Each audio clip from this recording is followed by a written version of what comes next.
Ya. Oh, dia bukannya menenangkan suasana, malah manas-manasin. Oh, dikejar langsung di Uber. Uang dana desa dipakai untuk pesugihan, kades di Brebes ditangkap. Men, enggak, gini. Wait. Menurut Budi, modus yayasan tersebut adalah meminta setoran 1 juta dari anggota yang diklaim bisa berkembang menjadi 1 miliar. Nih orang ini tuh kepala desa loh. Bro, lu marah gak? Marah dong. Orang ini kepala desa, tapi otaknya kecil.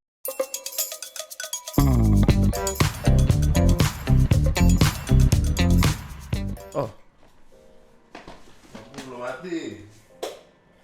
Lampu belum mati, lupa gue, maaf ya. Lampu kan nyala waktu ada presiden doang. Ya, halo semuanya, selamat malam. Selamat datang kembali di TNM, selamat datang kembali di KDSBBS yang sudah lama tidak ada, di mana kita akan melihat-lihat dunia ketika dunia sedang baik-baik saja, padahal tentu saja tidak. Banyak hal terjadi, rata-rata karena pemerintah. Gua nggak tahu harus ngebawain lu video apa. That's the reason kenapa jarang sekali ada video muncul, karena bahasannya selalu tentang pemerintah. Dan setiap kali gua ngebahas tentang pemerintah, gua sadar nggak akan ada habisnya, karena pemerintah will be just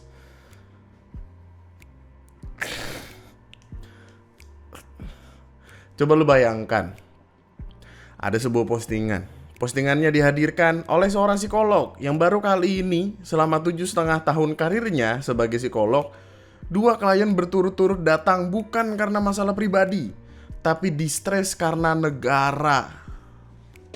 Mungkin terjadi di elu, pasti terjadi di gua, karena setiap hari ini lu beraktivitas, lu buka Twitter, lu buka IG, TikTok, media-media, nyari artikel di internet, and then lu tidur, besok akan ada hal baru lagi yang keluar, dan pastinya akan ngebikin lu marah-marah anyway. Jadi kayak gak ada habisnya, men. Never ending story. Capek. Gini, kita tuh dari dulu mendengar jokes-jokes tersebut. Jokes-jokes yang bilang kayak, oh WNI mah masuk surga soalnya kehidupannya berat apa segala macam. Semua itu tuh kita terima sebagai udah candaan aja untuk kita hahi, ketawa-ketawa. Sekarang kayaknya bener, bro. Lu speechless. Aku tahu kesehatan mental itu berkaitan erat dengan isu struktural, tapi biasanya klien gak menyadari itu. Lah ini datang-datang langsung nangis dan bilang, kalau ngelihat cara pemerintah menangani korban bencana Sumatera, aku ngerasa seolah rakyat ini gak ada harganya, gak didengarkan, diabaikan pula. Putus asa banget rasanya jadi WNI. Ya Allah. Aku kira narasi menderita sebagai WNI cuma di dunia maya, tapi ternyata sampai juga ke ruang konselingku. Abis konseling kliennya ngasih coklat, katanya untuk memperbaiki moodku yang pasti jadi jelek karena lihat dia marah-marah sama pemerintah. Bukan kamu yang bikin moodku jelek, mbak. Inkompetensi pemerintah yang membuatku merasa berada dalam mental state yang sama juga. Pemerintah kita tuh punya problem. Problemnya tuh adalah susah untuk ngomong maaf, susah untuk ngomong makasih, susah untuk kita mengerti. Gue nggak tahu mereka tuh juntrungannya kemana, tapi kadangkala tuh kayak, lu tau gak sih? Ketika gue record video ini, tadi malam gue baru dengar berita kalau Bupati Bekasi ditangkap KPK. Itu udah di terdekat sekali loh, men. Lu kalau tahu kasus Kabupaten Bekasi korupsinya kayak apa? Ya Allah. By the way, mari kita muter-muter di internet. Mari kita lihat kepingan-kepingan masalah yang sekiranya bisa mengisi waktu luang kita dari capeknya kita akan dunia ini, quote unquote, negara ini.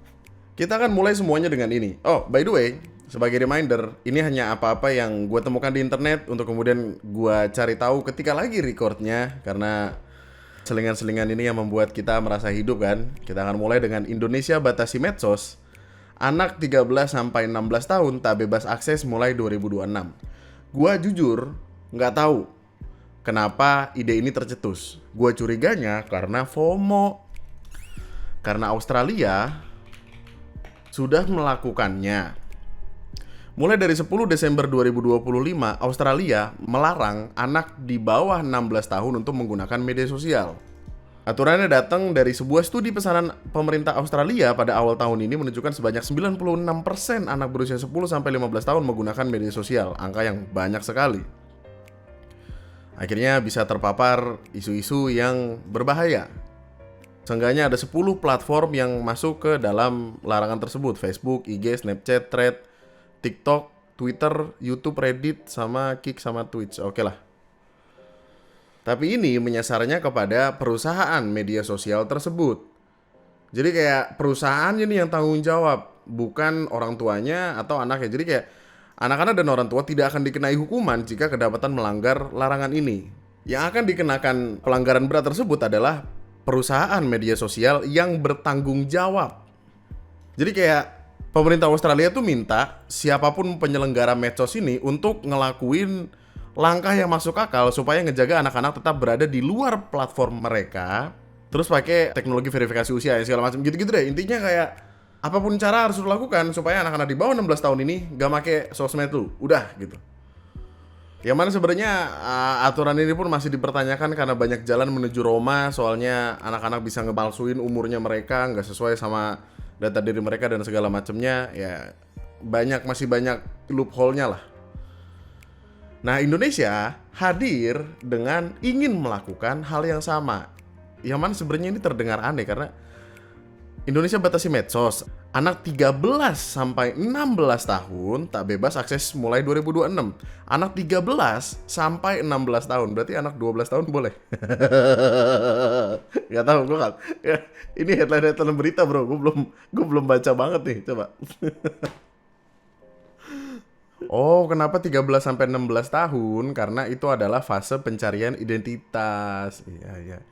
Udah mulai kenal pacaran, udah mulai mau main keren-kerenan, belajar tawuran, yang gitu-gitu ya. Oke, tapi kalau gue pribadi menganggapnya apakah gue setuju dengan aturan ini? Ya, setuju-setuju aja. Karena memang internet tuh kadang terlalu buas untuk beberapa orang yang tidak sepatutnya mendapatkan akses tersebut.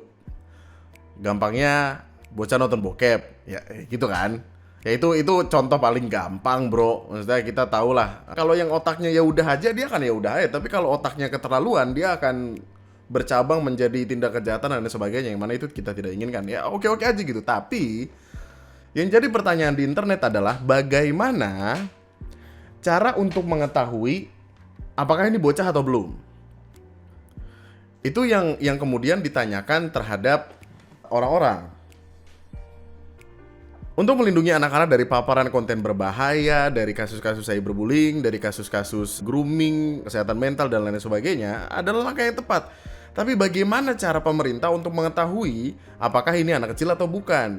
Datanya diambil dari mana? Apakah kita harus memasukkan data untuk mereka tahu kita umur berapa atau gimana? Itu kan yang jadi pertanyaan.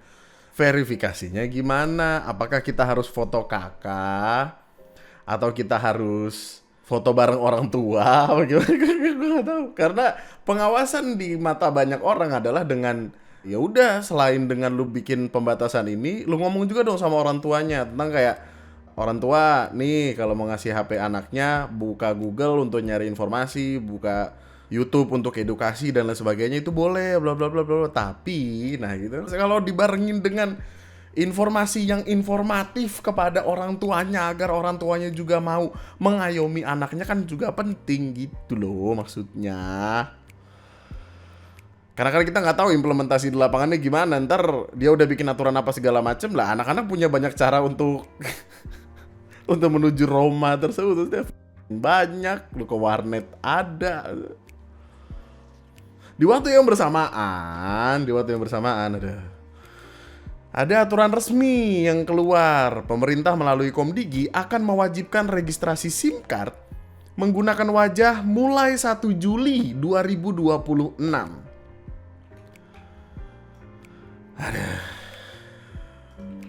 Langkah ini dianggap ampuh untuk meningkatkan keamanan ekosistem telekomunikasi sekaligus menekan maraknya kasus penipuan berbasis nomor ponsel. Oh, shit. Jadi sesusah itu ya untuk menghapus SMS judul, WhatsApp penipuan. Sampai sekarang loh masih ada WhatsApp penipuan itu apa? Undangan nikahan. Masih ada bro. Kemarin aja tetangga gua HP-nya dihack sama orang. Gara-gara perkara undangan-undangan itu. Kesian banget. Emang sesusah itu ya? Jadi kayak mungkin intinya pemerintah tuh pengennya kayak, oh muka lu ini, ya udah nomor lu yang ini gitu, biar nggak ada kemungkinan untuk apa namanya, untuk nipu apa segala macem. Berlakunya mulai 1 Juli 2026. Ada. Tahap awal dimulai pada 1 Januari 2026 dengan skema sukarela dan berlanjut ke penerapan penuh per 1 Juli 2026. Caranya gimana ya? Gue pengen tahu banget caranya gimana. Direktur Eksekutif menyampaikan mulai 1 Januari 2026 masyarakat dapat memilih 2 metode registrasi kartu SIM. Calon pengguna seluler baru dapat menggunakan skema lama berbasis NIK atau langsung menggunakan verifikasi biometrik. Oh. Jadi 1 Januari 2026 sampai Juni 30 itu lu bisa ada 2 opsi, tapi 1 Juli 2026 wajib menggunakan wajahnya sebagai verifikasi biometrik kalau pengen registrasi. Kebijakan ini hanya berlaku bagi pengguna baru, pelanggan lama tidak perlu melakukan registrasi SIM card ulang. Oh, I see. UC 1000. Apa tuh? Ini aturannya datang karena ini Indonesian Anti-Scam Center mencatat 383.626 rekening terlapor sebagai rekening penipuan dengan kerugian masyarakat mencapai 4,8 triliun. Deng. Ini di tengah-tengah itu semua pasti ada yang kayak, tolong mama kecelakaan gitu, padahal mamanya udah nggak ada. Atau kayak yang, anak kamu saya tangkap, kalau nggak ini gini, anak kamu narkoba gini, padahal belum punya anak, yang gitu-gitu. Jadi intinya kalau lu registrasi kartu SIM per 1 Juli 2026, ya lu harus pakai biometrik. Yang mana gue nggak tahu metodenya akan seperti apa tuh biometrik. Apakah tiba-tiba nanti lu harus download aplikasi untuk lu nge-scan wajah lu. Nah kalau disuruh nge-scan wajah lu, apa jaminan data kita tidak akan hilang? Maksudnya kayak come on. Di satu sisi pemerintah ngeluarin aturan ini, orang marah. Nih urusin masalah spam-spam gini dulu nih, ada kementerian berasa sibuk banget tapi nggak ada impactnya ke masyarakat. Terus kayaknya pemerintah akan hadir dengan kayak, ya justru karena banyak spam ini kita bikin satu orang satu biar nggak ada yang nipu gitu mungkin. Sebenarnya ya kalau mau repot, caranya adalah mungkin bikin satgas sendiri gitu untuk mengurusi kayak laporan dari orang-orang yang nomornya leaking. Kayak gini deh contoh, lu tiba-tiba ditelepon orang dari pinjol gitu, katakanlah pinjol nawarin duit.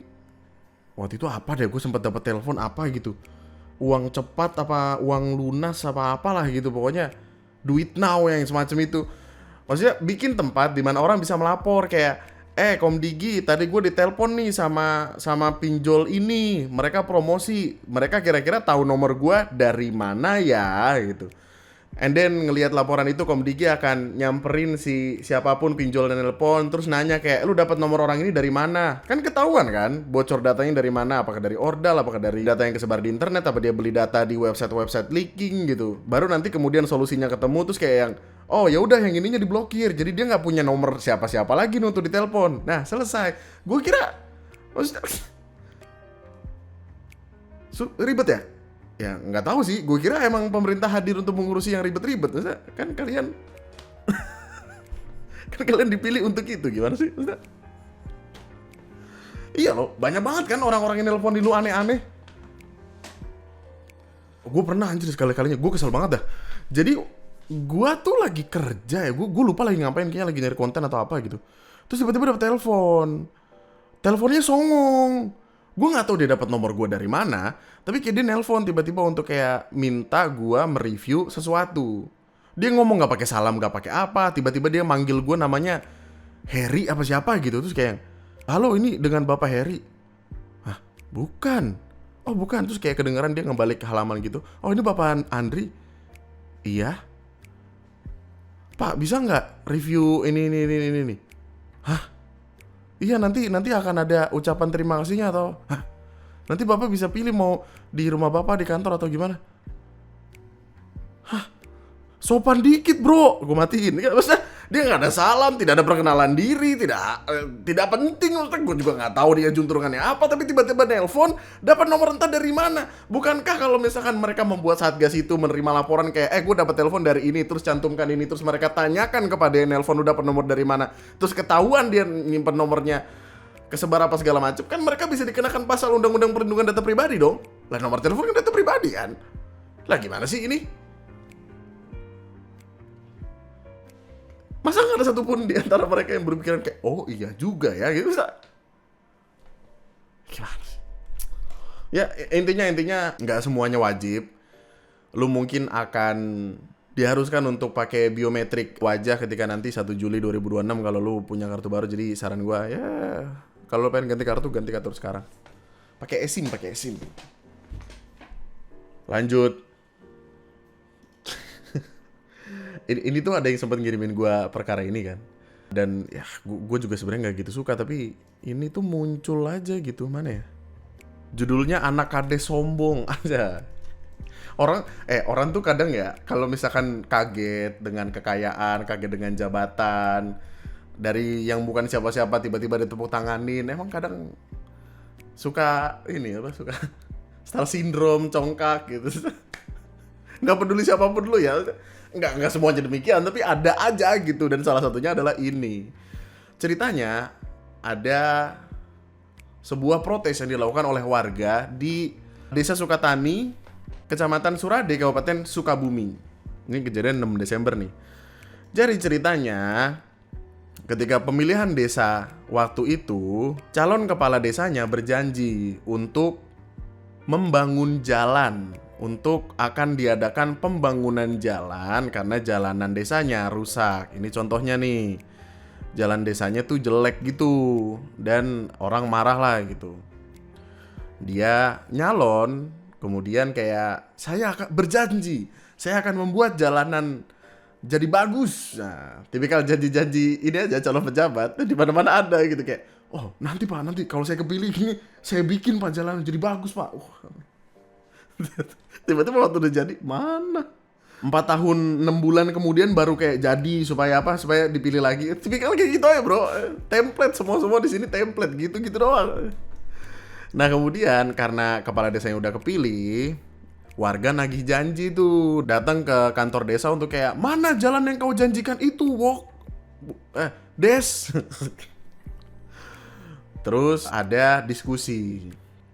Nah di tengah diskusi itu ada anak kepala desa yang gue juga nggak tahu kenapa dia ada di sana. Maksudnya kan dengan bapak lu menjadi seseorang yang bekerja untuk pemerintah bukan berarti lu yang semerta-merta dapat jabatan juga dong. Iya dong. Dia tiba-tiba hadir di situ, ada di tengah-tengah itu, dan gayanya tengil sekali. Dia merokok, chill banget tuh. Sebelum nyalon itu temanya Pak Desa, Pak Kepala Desa, rela ada belokan atau nyamper ke masyarakat, ngajanjikeun bahwa lamun Bapak dimenang dilantik sebagai Kepala Desa Sukatani, Bapak siap ai kelas pamoal jalannya di Gengang mah. Kan ai di Tamalana diratakeun arek. Sebelumnya gue mohon maaf, gue nggak ngerti bahasa Sunda ya. Tapi intinya tuh di tengah-tengah ini semua, warga tuh melakukan, memunculkan omongan-omongan yang ingin mendebat kades lah intinya. Tuh kayak gitu.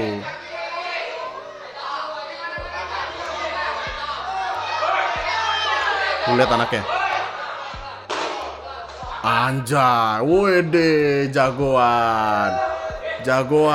Wih, lu lihat mukanya. Dia nantangin banget, nantangin berantem. Tengil.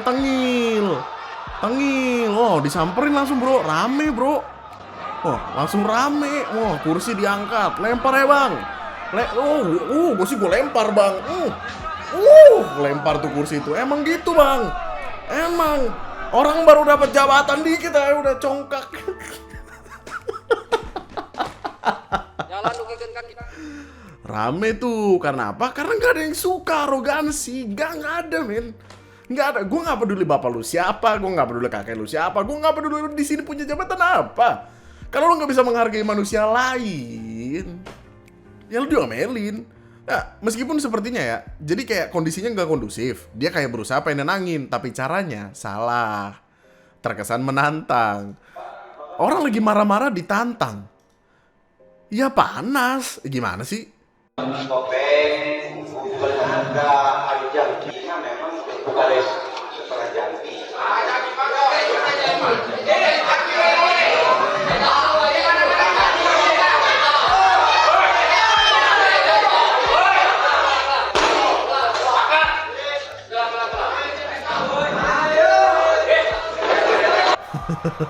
Ya.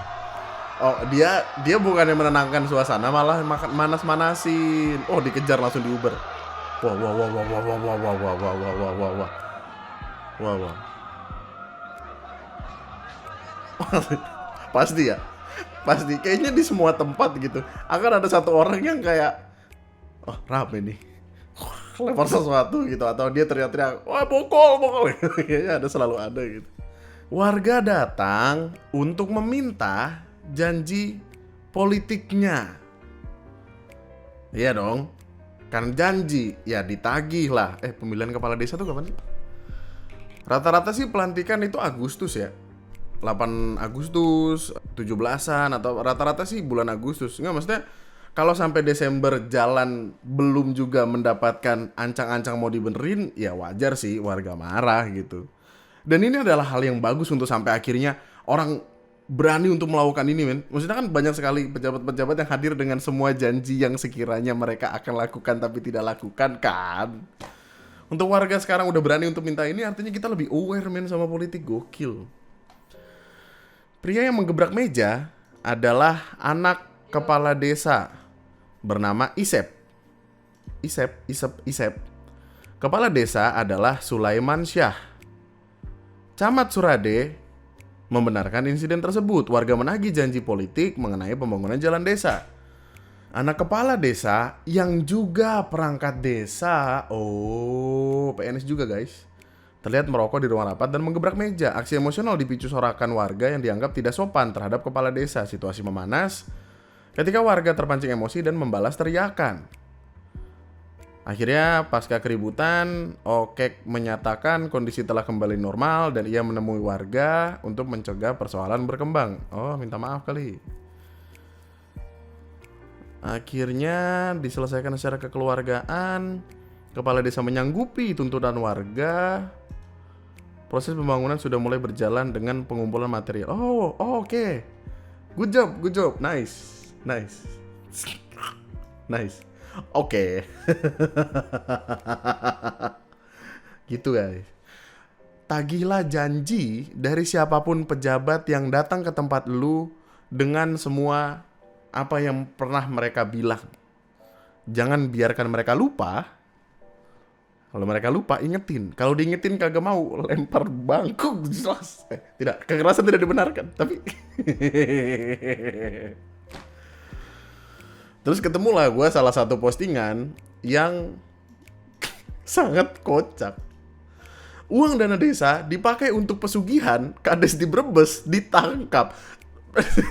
Men, enggak, gini. Kades. Korupsi. Biasanya korupsi buat apa sih, bro? Paling juga buat foya-foya, beli mobil, jajan-jajan, karaoke bareng LC, yang gitu-gitu. Maksudnya hal-hal yang duniawi banget lah. Tiba-tiba dia spiritual. Uang dana desa dipakai untuk pesugihan. Pesugihan apa tuh kalau boleh tahu, Bang? Nih. Ini lucu banget. Ia diduga menggelapkan dana desa dan menggunakan sebagian uang tersebut untuk praktek pesugihan atau upaya mencari kekayaan secara instan. Tidak hanya itu, tersangka juga diketahui menggadaikan mobil siaga milik desa kepada seorang mucikari. Di sebuah kawasan lokalisasi. Ini ada 2 pertanyaan. Kita yang pertama dulu. Kuasa hukum Saifuddin, Budi Prabowo, mengatakan kliennya dijerat sebagai tersangka karena menggelapkan dana desa yang salah satunya diserahkan kepada sebuah yayasan di Banyumas yang menawarkan iming-iming investasi pesugihan. Investasi pesugihan. Kepikiran nggak di kepala lu? Ayo kita berandai-andai bro, ayo. Apakah dengan uang korupsi ini akan ada seorang manajer investasi yang membeli tuyul?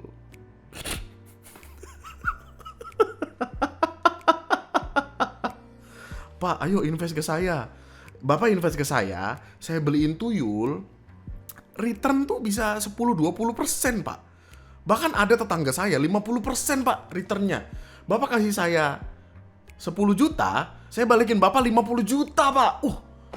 Investasi tuyul, iya. Ada yang lebih tinggi lagi nggak returnnya? Ada, Pak. Apa? Investasi genderuwo, Pak. Masih mikirnya lama banget. Gak pede. Investasi apa? Genderuwo, kuntilanak, pocong. Aneh banget. Investasi genderuwo lebih baik, Pak, daripada investasi tuyul. Soalnya tuyul tuh kadang bisa minus, soalnya tuyulnya ngambil yuyu di sawah.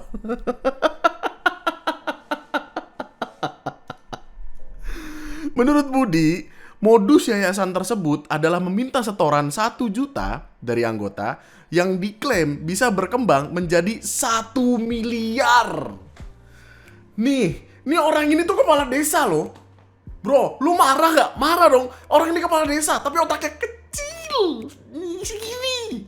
Masa 1 juta bisa jadi 1 miliar? Kalau bisa kayak gitu ngapain dia buka investasi? Mending buat sendiri. 1 juta ke 1 miliar berapa persen, bro? 1 juta itu 100%-nya jadi 2 juta. Hey, 1 juta 1000% itu 10 juta. Ya gak sih? Matematika gue gimana nih? Coba. Modal awal 1 juta, hasil akhir 1 miliar, artinya uang jadi 1000 kali lipat. Berarti, kalau misalkan dia invest 1 juta lalu kemudian jadi 1 miliar, itu returnnya adalah 99.900%. Kalah Warren Buffett, kalah. Siapa investor di Indonesia, siapa yang lu kenal? Nggak ada apa-apanya, bro. Ayo kita kaya, ayo. Lu mau ikut gua nggak? Gue nanti mau ke salah satu gunung gitu untuk mencari setan-setan. Gue kumpulin nih, ini yang returnnya 10%, 100%, 1000. Itu ya 99,900% tuh genderuwo sih nggak segede itu kayaknya ya. Apa ya? Gue lagi cari setan yang sekiranya paling tinggi tayarnya. Apa ya maksudnya? Dia kepala desa, bro. Tapi tolong.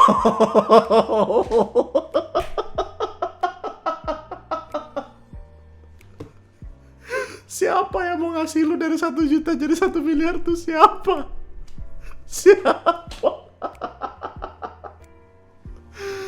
Aduh ya Allah, jadi ini bentuknya penipuan menurut Bapak. Klien saya justru menjadi korban karena tergiur janji yayasan tersebut. Enggak, itu bukan korban.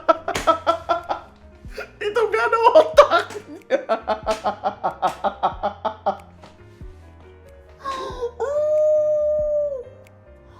Aduh, enggak. Sebagai perbandingan ya. Lu investasi, return dapat 6, 8, 10% tuh udah bagus, Ben. Udah bagus. Lu bayangin return lu 99.900%. Maaf. Kok bisa ya dia jadi kepala desa maksudnya? Berarti gue ada kemungkinan jadi kepala desa gak sih? Lah, maksudnya standarnya segini, bro. Gimana sih? Kapolres Brebes menambahkan bahwa selain dana desa, Saifuddin juga menggadaikan mobil siaga desa kepada seorang mucikari di wilayah Kabupaten Tegal. Tersangka menggunakan dana desa sejak tahun 2022 hingga 2024 dengan total kerugian negara mencapai 547 juta. Atas perbuatannya tersebut, Saifuddin terancam hukuman hingga 20 tahun penjara dan denda 1 miliar. Jadi gini. Dia salah bro, dia salah mengartikan. Jadi return 1 miliar tersebut itu nggak plus, tapi minus. Jadi kayak dia akan mendapatkan 1 miliar sebagai denda. Nah itu ya.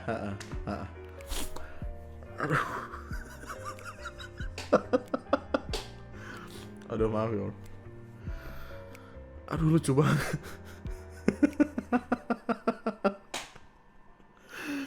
Allahu Akbar ya Allah. Nah tapi kalau ini bukan lucu sih, ini lebih ke brengsek sih. Ini nggak masuk akal men, ini nggak ada otaknya men. Ini Allahu Akbar, astagfirullahalazim. Lah, kamera-kamera main. Gimana? Ada deh. Masalah lu. Lu dari bahu jalan? Enggak. Lu yang cari masalah, Gojo Satoru, bacot. Langsung mepet 3. Lu itu lu mau masuk ke sebuah mobil jalur cepat 110 km per jam. Gila orang.